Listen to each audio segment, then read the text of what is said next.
Good morning, my friends. It is time for today's walk and talk. I am going to be talking about prisoners of war. Do you ever feel like you're a prisoner of war? Like you're just stuck and you can't get out? Or somebody's doing something to you and it totally blocks your ability to make any kind of progress whatsoever? That is being a prisoner of war. And how do we bust out of it? How do we help other people bust out of it? That is the conversation today. I was involved this morning in helping with a prisoner of war situation. It's been a busy morning. And I just kind of want to go and talk about what happened and how that went down so that hopefully you can learn about your own prisons that you have created for yourself or that somebody has put you in and you just don't even know how to get out of. I'm Ann Ferguson. This is a walk and talk that I do Monday through Friday. Get on some walking shoes, roll out your mat, get some exercise done for about a half an hour while we talk. And hopefully it will enliven and support your day. All right, let's talk about what happened this morning. First of all, I am a business consultant where I go into businesses and work with the management and their employees and help bring a culture of communication, connection, understanding, and honestly, the bottom line shoots up because people don't want to leave where they feel seen, heard, or understood, and when there's actual cooperation. Can you imagine actually being in a workplace where management actually cares what you think and implements and listens, keeps the idea of the bottom line always in view because that's where paychecks come from, and implement ideas from someone else. That's what I do. It's one of the things I do. I go into businesses. This morning was a consulting day. So I went in, talked to owners. We're creating this really beautiful plan for their employees to address burnout and some of their frustrations. And I'm so impressed with this ownership because they really care about their employees. And it's not just they care about whether or not the work is getting done. They care about their homes and their goals and their dreams and their families. It's really beautiful. Anyway, so I was involved in that and then frustrated a little bit because I was about to get out of there. It's great talk. And then one of the owners says, "Hey, can I talk to you?" So we sat down and we talked. And then one of the other owners goes, "Hey, can I grab your ear for a few minutes?" So he and I talked. And then he said, "Hey, one of the employees, they just feel like they need to talk to you. Are you open to that?" And I kind of looked at my watch and went, "Gonna be late for my walk and talk," but Spirit said, "Sit down. You're okay. I want you to talk." So I met with this gentleman, such a great guy and such a prisoner of war. So many of us are prisoners of war. One of the, really easy places to see prisoners is in divorce situations and visitation situations. Now, it's not that he's being held captive by an ex. It's kind of what he thought, honestly, but it's not true. There is only one enemy, and the enemy is not an ex-wife. And he's not the enemy. See, they're both prisoners, really, because what's happening is, you guys will hear me say this over and over and over again, we have a bully.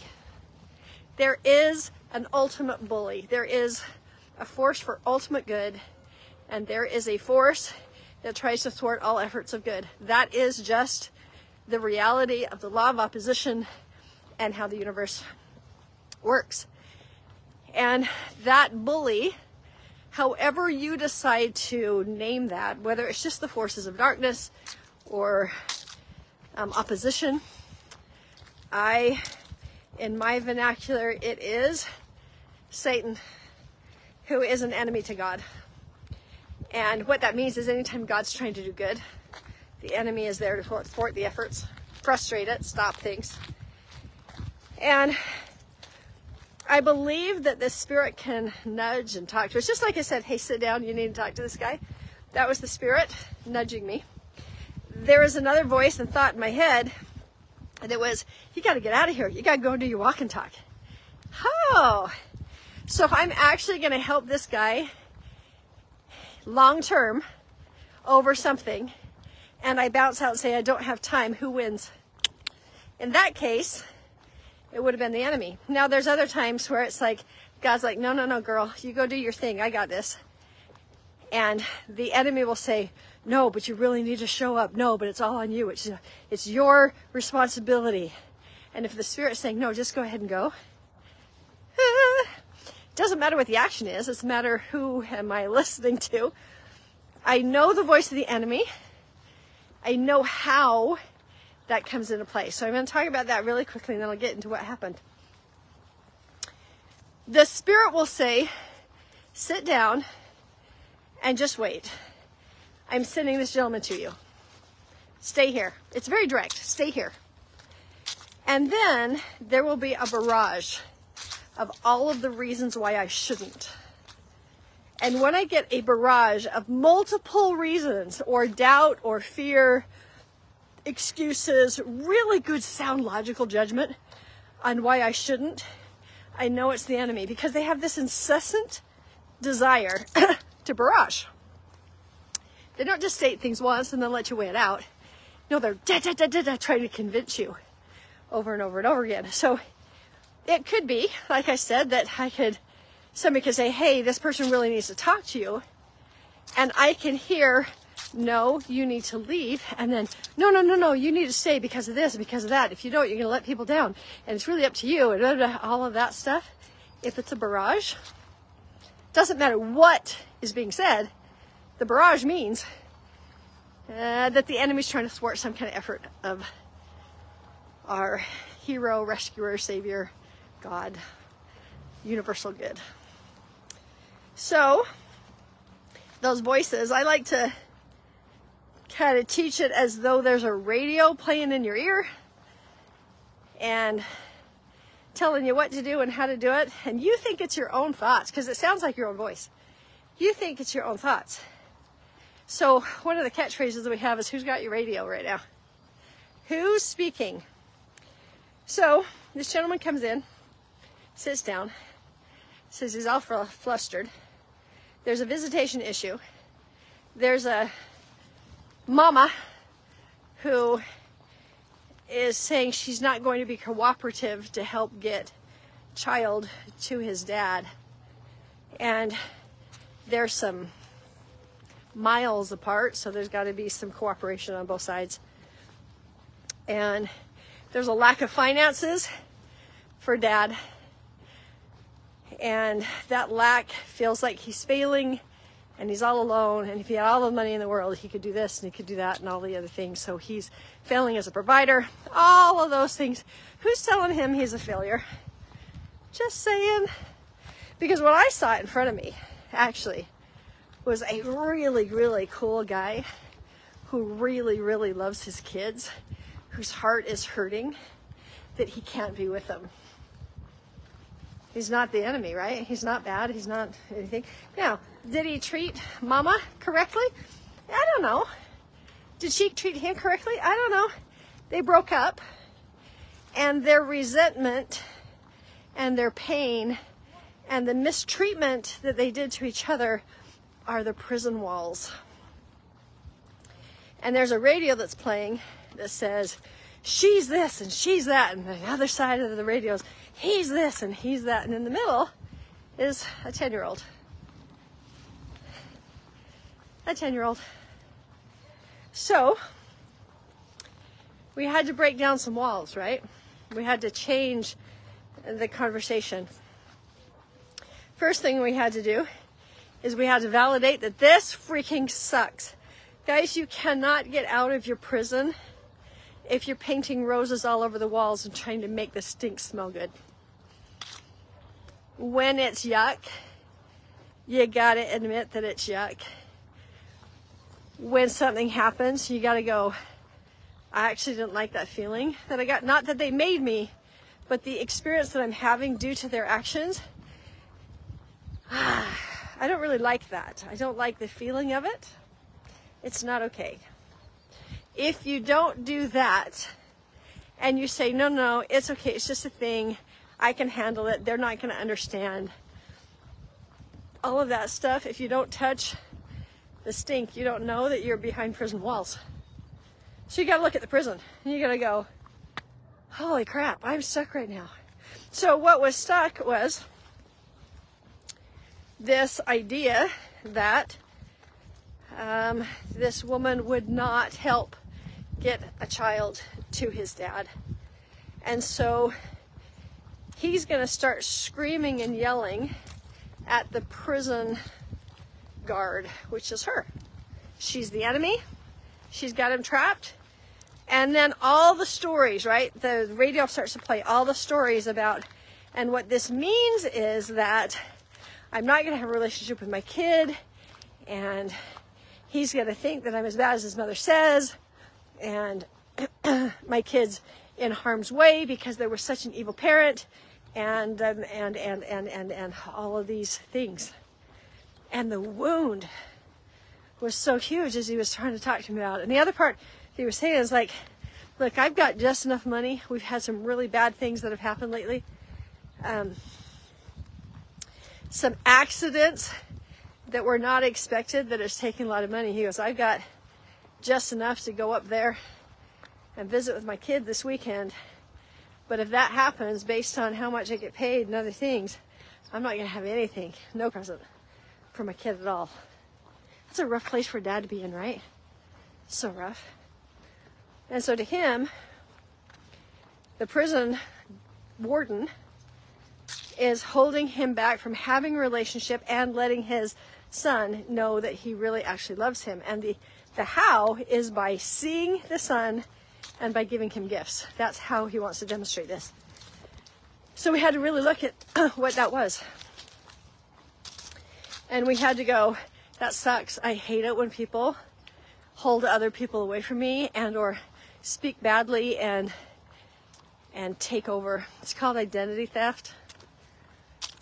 This guy's not a bad guy. But when somebody else is making him out to be a bad guy, that's identity theft. You know what else is identity theft? It's when you believe that you are something other than loved and divine. And it doesn't mean your actions are always divine, but you are loved by God. And He can help you sort through everything. So what we did was we honored that and we said, okay, let's really get real. Kid's 10. What is the end goal here?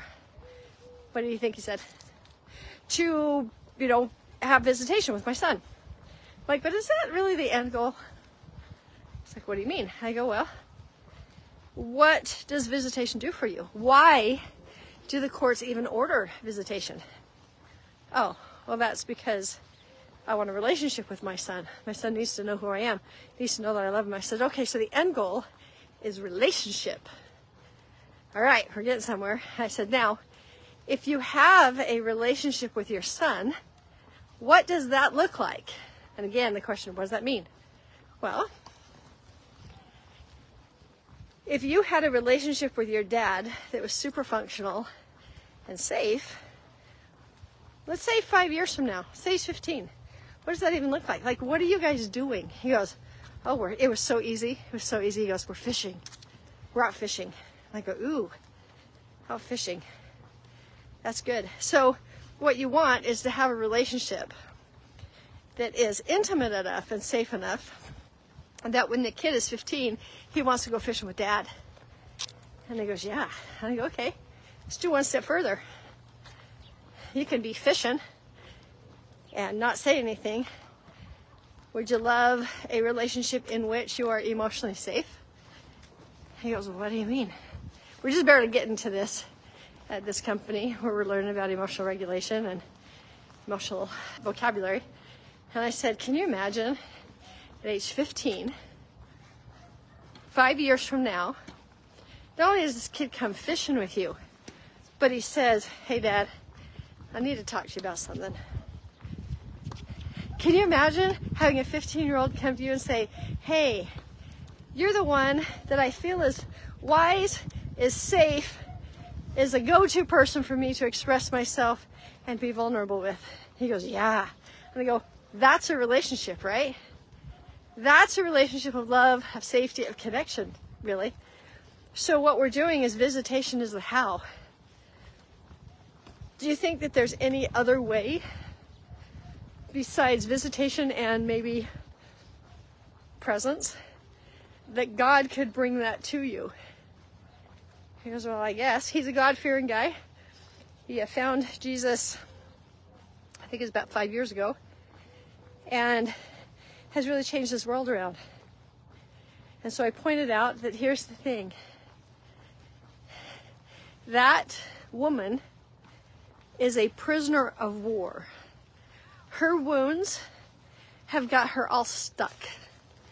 Now, he got really mad last night. He got so mad that he sent the text. You know the one?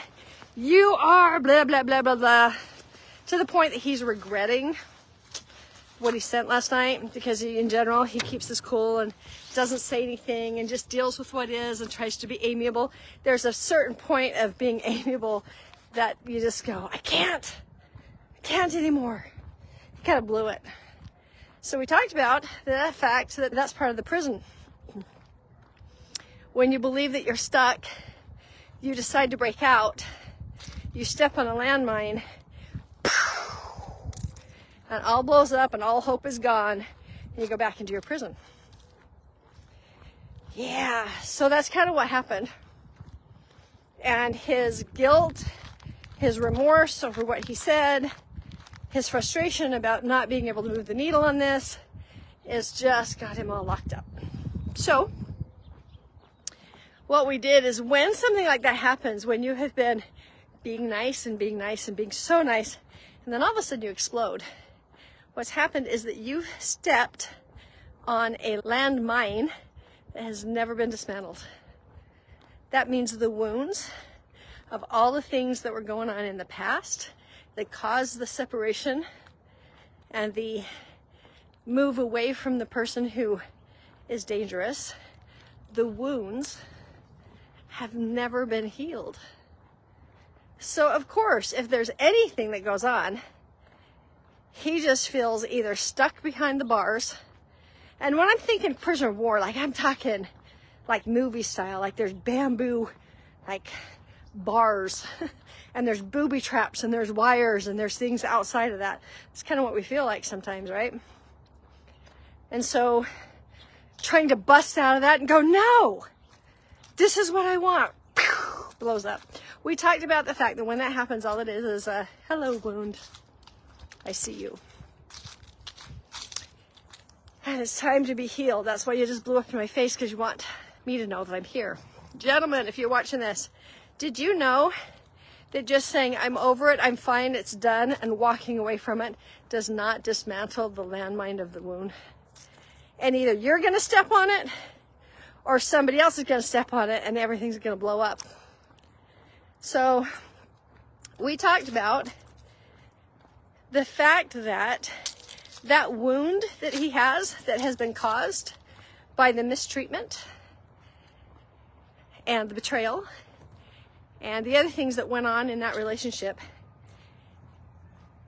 pushing past it and saying it's done, I've moved on, is not healing of the wounds.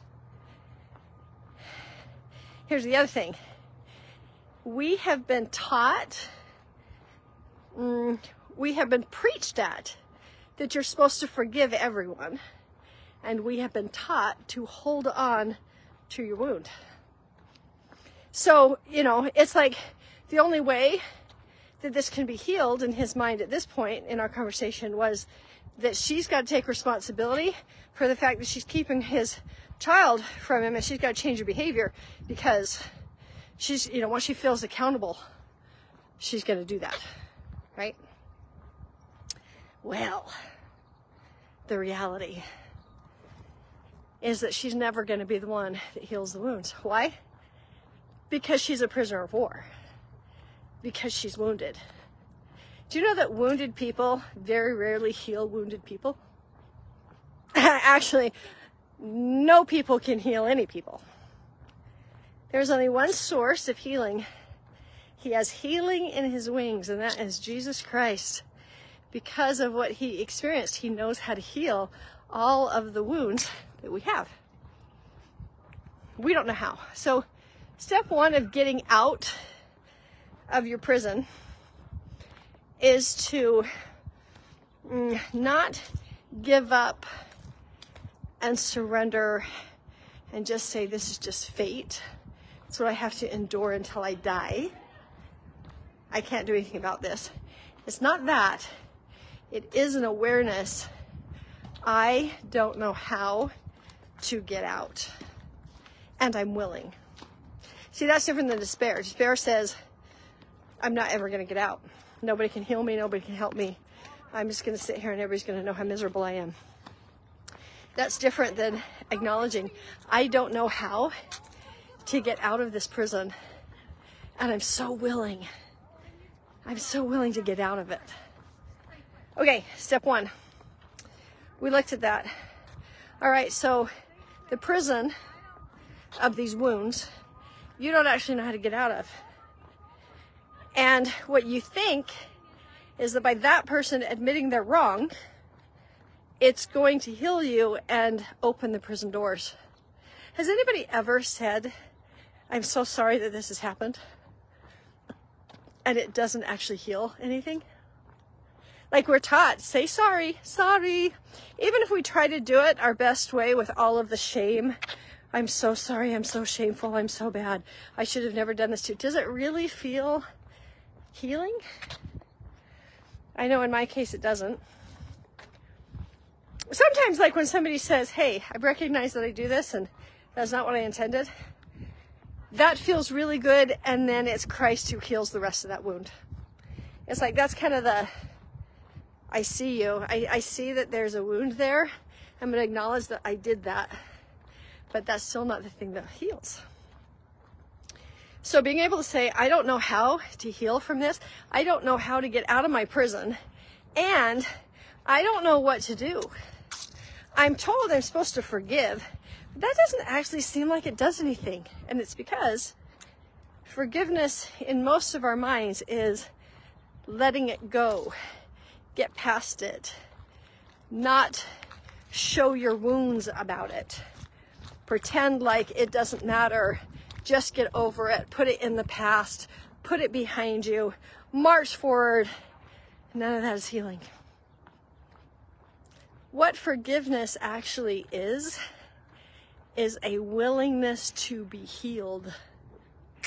End of story. So when Peter says, how many times do I need to forgive? Christ goes, 70 times 7, man. Every single time you have a wound, come to me. I will help you heal. How many times? As many times as you need.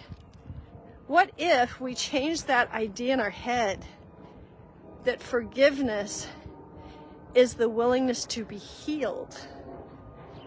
Why does that matter? Well, part of the reason why we don't want to forgive is because we don't want the other person to continue to doing the bad thing to us, like slamming us back in prison. But guys, once you are healed of the wound that put you into the prison, you actually don't go back.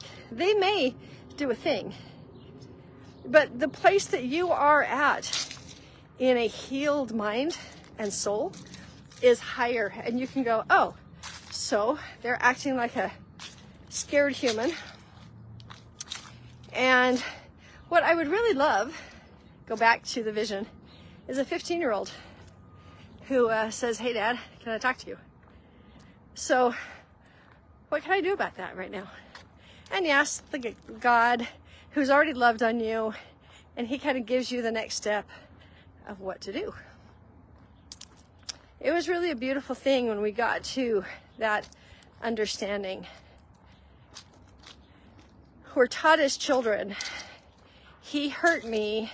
Mom gets mad at the one who hurt and says, stop this. Why did you hurt them? You need to say you're sorry. And so we learn that it's not over until somebody says we're sorry. What would happen if that were changed and it was somebody hurts you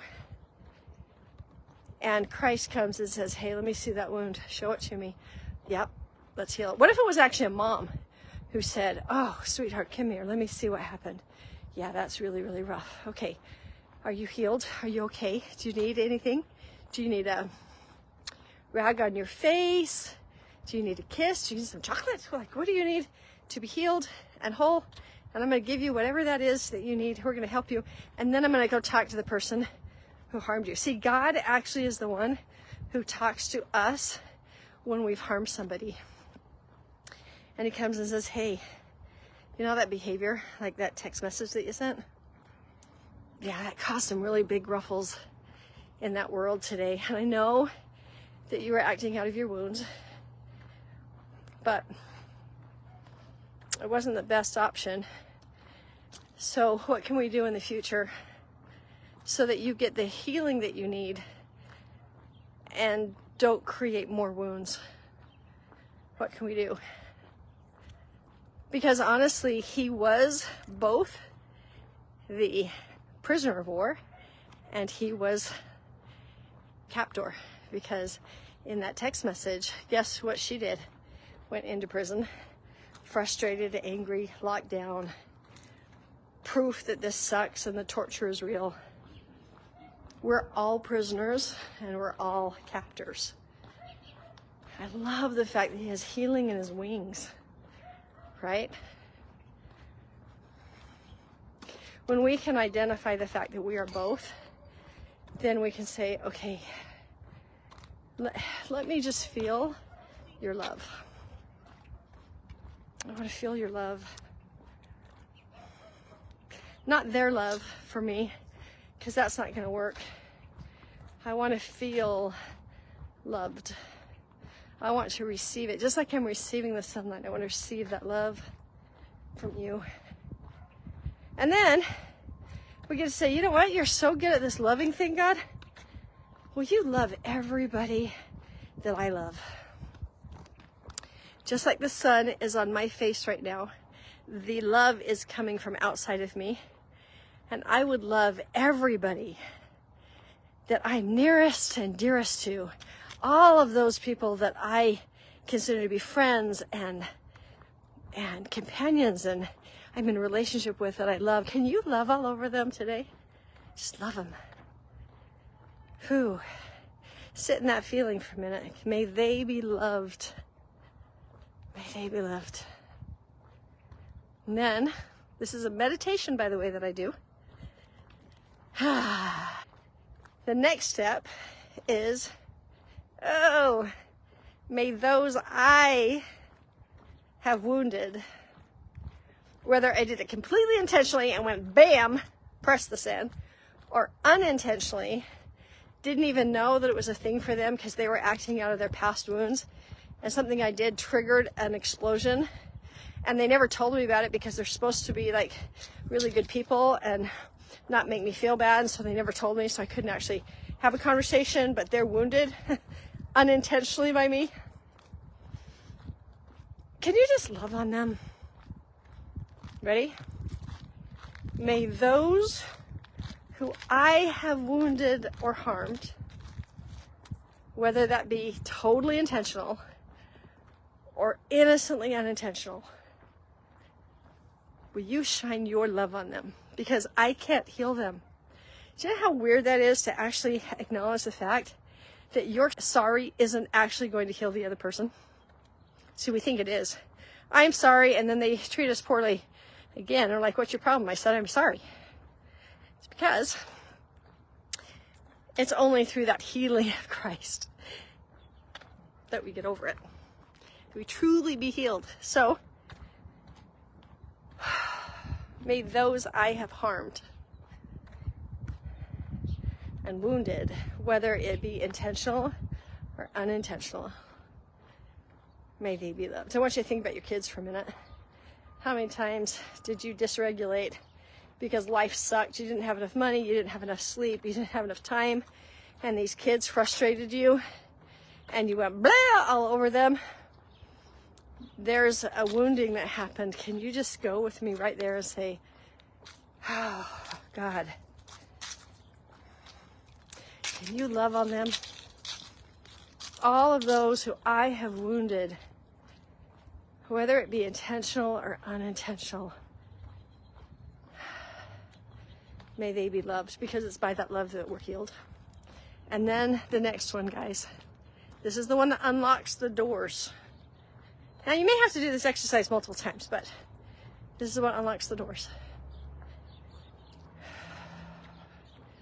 May those who have harmed me,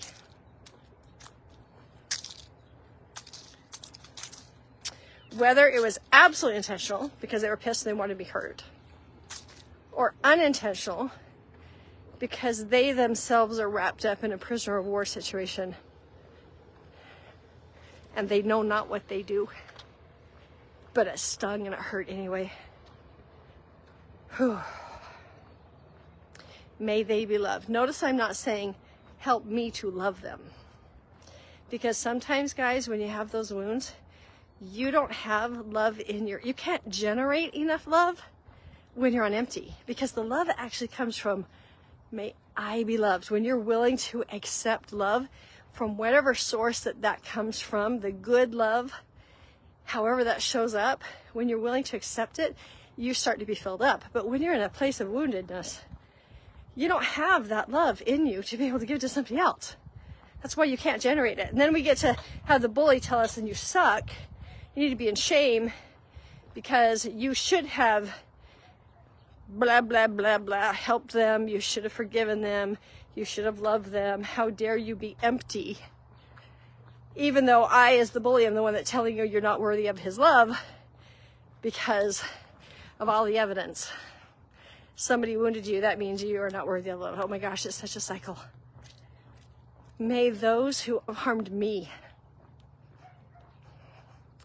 whether it be intentional or unintentional, may they be loved.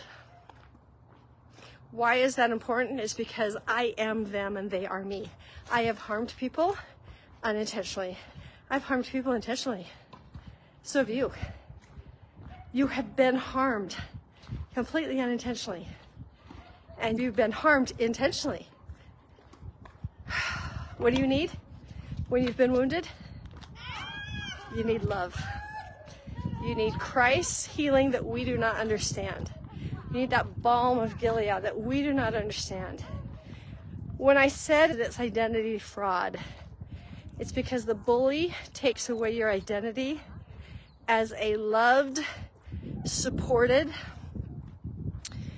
child who God wants to wrap up, heal, and bless. If you don't believe that about yourself, your identity's been stolen, because you are actually a divine being of God. Now, you may be in relationship with somebody who does not see you divine, who tells you you're not divine. In fact, they tell you all of the reasons why you suck, and you're wrong, and you're bad, and you should be different, and it's identity theft. Christ came to heal all of us, and the only requirement is, are you willing to be healed? Not in the way that you think healing's supposed to happen. Here's the other thing, guys. You don't know what heavenly healing is. So to say, and it needs to look like this, do it this way, Lord, it doesn't work. You have to surrender to outside forces. Okay? Let's go back to prisoner of war camp. The way to be fully released is outside forces swarm in, surround the enemy, unlock the prison doors, and get you to safety. You are not cool enough to get out yourself, because you're going to step on landmines if you're trying to do this by yourself. What was beautiful about our situation this morning is that we came to this understanding that, so I can let go and let God have that prisoner of war and be at the ready if she ever opens the doors. In the meantime, I can receive the healing love that I need when my identity has been challenged about how I'm lacking in this and lacking that, but having God love all over me. And then when I see my kid, it's just pure love for them instead of winning over the person that was trying to keep them from me. This is all a financial thing for the most part. It's all a control thing. There's not a a danger abuse situation. It's all that stupid control thing that happens when we're trying to show somebody that we will never be wounded by them again. So we're gonna do this. We're gonna protect ourselves. And it just adds to more wounding. So he was able to see, oh, so if I go through this process and just feel how loved I am, regardless of whatever else is going on, that I am just loved, it can be like a shield and a protection to me. So that when the fiery darts start trying to be thrown, I'm actually in a different space so the darts don't hit me. And that means that I can be free and fully present in how much I love this kid and have one of the best weekends ever. And there's no garbage in between, so I'm safe. And I continue to be safe because I continue to turn to God every time there's a new wound. And I continue to just love every ounce of my time. Can you see how that completely builds that 15-year-old dream? Hey, Dad, can I talk to you? I've got something on my mind. You're the one. You're the only one I know who knows how to listen to me. Wouldn't that be cool? So the other thing is that either go and spend some time, spend the gas money, or buy presents. I said, well, you know how you want your kid to have time with you and have gifts? He said, yeah. And I go, think God might want that same thing? That he wants you to spend time with your kid and he wants to give you gifts? We got a whole 4 weeks. Do you think that God might have the capacity to help you either generate the money or them get somehow miracle the gifts that you want to get? Do you think it's possible for him to do both for you? And is it possible for you to have let the woundedness not go, but be healed from that woundedness to the point that you're willing to receive the love that he's showering down on you? Do you think that's possible? He's like, oh my gosh, I feel so different right now. He came in with anger and with wounds. And what we did was shed some clarity on the entire situation. She's not his enemy. He is wounded. The healing will never come from her. He says, here's my heart, Lord. It's broken, it's flawed, it's been wounded, it's been shot at, and it's not whole. And I don't know what to do about it, but I want out of this prison of pissosity. I'm willing to be loved. When I'm wounded, I don't have enough love for everybody else. I'm willing for you to love all those people that I love. I don't have the ability to heal all those people I've wounded. You please heal those who are ready to be healed from you. And if there's anything I need to do to help release that, please let me know, and I will take the accountability. I will make the restitution. I'll do whatever I need to do according to you. And Lord, those places where I have been wounded,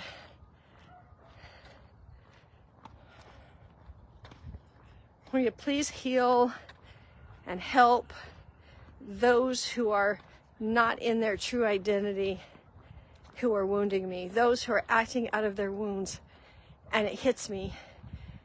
Will you love all over them? Yeah, guys, he shifted. You could tell, like, he was so much lighter and the world was more open and he was safe. When we believe that all we are is wounded, then we're afraid of everybody wounding us. The world becomes a very, very scary place. But when we're ready, willing, and able to say, I am willing to be healed now. I don't want more wounds, so if this is a situation where you can help me get out of wounding, even though this person who's doing the wounding isn't willing to let you heal them, I'm willing to do whatever it takes not to be wounded anymore, because it is in love but I have power. It is when I let myself be loved by you that I can serve you. It's when I can feel your love that I can give that out to somebody else.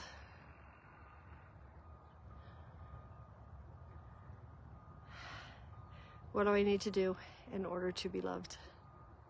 Do I need to stay in this and work with you and love on the person that is wounded? Or am I trying to be you, God? Am I trying to be God? And as long as I'm there, they're not turning to you for the help. What would you love me to do? Guys, when you sit in that kind of a situation, everything can be solved. He is the truth. He knows what happened, past, present, and future. He knows all of your landmines. He knows all of your wounds. He knows all of your successes. He knows all of your heart's desires. He knows everything. That's the truth, past, present, future. He's the way. When he was in the garden and expressing and feeling everything that he felt, he answered every single one of those things with either forgiveness, love, or gratitude. Those three. And so he knows the way out of your situation. He knows how to answer every single encounter you've ever had. Every single decision, he knows how to answer it in love. What is the most loving thing for you? What is the most loving thing for somebody else? And that may not look loving to the other person. I know that as I had to take steps to get out of my really yucky situation, it didn't look loving to the other person.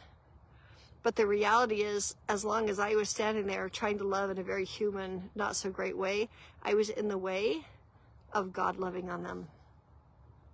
There's other times, like today, when God said, hey, you're full of my love today. I'm going to send somebody to you, and I would love for you to share with them how loved they are. That's what I'm extending to you. You are so, so loved. And it's unfortunate that you've experienced things that have wounded you so badly. And it's not okay. And in working with God, he'll tell you when it's time to step out of that relationship. Or he'll tell you how to communicate in a way that the relationship heals for both of you. Or he'll heal you so that you can be in the relationship until he can get to them. He knows everything. You're not failing him if you have to step out of a relationship that is abusive. What I want you to hear is you are so incredibly loved. And the way that you can share that with other people is to receive everything he's trying to do to rescue you from your situations. From there, you can exude his love because you feel it. You're willing to receive it. You get to have it. So then you get to share it. It's really cool. Super cool. Anyway, that is my prisoner of war walk and talk today. The tools that I teach, like this is one of the lessons where you have a mentor walking you through your actual experience that you need to let go. See, today I mentored this gentleman. And so you get to have that experience when you're in the Igniting Your Belief class. It's not just a class. It's you have a mentor who gets to help you in your individualized situations. You get to have peer understanding back and forth where everybody kind of reports in on what's going on. You go, oh, like I'm not evil, bad, or weird because I feel these things. That's really great. And there is no preparing for class homework. None of that is real. No preparing for class. You just show up. And then I give you a tool to practice, and it's a practice tool that you do throughout the week. There's no reading and studying and highlighting and coming prepared for a test. None of that. So a lot of people say, I don't know if I have time for this class. The only time you need is to actually show up. Step one, show up to class. I will help you. And reach out to me as a mentor or whoever, whatever mentor you're working with, and they can help you. So that's it. Join me for real, actual, loving, activated, wholehearted, connected living. I would love to teach you the how. See you later.